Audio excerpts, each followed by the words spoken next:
உங்களுக்கு என்ன இதில் இந்த மாதிரி ஒரு சாஃப்ட்வேர் இருந்தால் என்ன வசதி உங்களுக்கு வருது? இன்னும் ஈஸியாக வந்து தெரிஞ்சுக்கலாம்.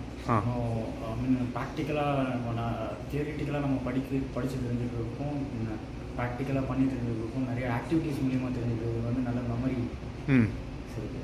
ஸோ பெட்டர் ரொம்ப ஈஸியாக கேதர் பண்ணிக்கலாம். ஓகே. இதுக்கு முன்னாடி நீங்கள் எவ்வளோ வருஷமாக ஏசி ரிப்பேர் பண்ணி? ஓகே. நீங்கள் ஃபஸ்ட்டு எப்படி இந்த இண்டஸ்ட்ரிக்கு வந்தது? நான் ஐடிஐ தான் பண்ணேன்.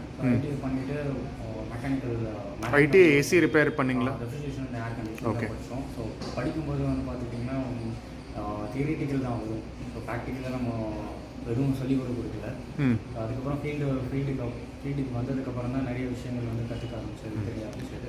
ஸோ அதுவே பார்த்துட்டோன்னா ஒரு 2 to 3 இயர்ஸ்க்கு அப்புறம் தான் வந்து ப்ராப்பராக வந்து டச்சே பண்ண விடுவாங்க. ஓகே. ஸோ எந்த ஒரு இது ஸோ பெட்டர் வந்து நம்ம சிமுலேஷனில் கற்றுக்கும் போது நிறையா ஈஸியாக வந்து என்னென்ன அடுத்தடுத்த ஸ்டெப்பு என்னென்ன பண்ணணும், என்னென்ன அடுத்து இதுக்கப்புறம் வந்து என்னென்ன பண்ணணும் அப்படிங்கிறது ஈஸியாக வந்து கேதர் பண்ணிக்கணும். ஓகே.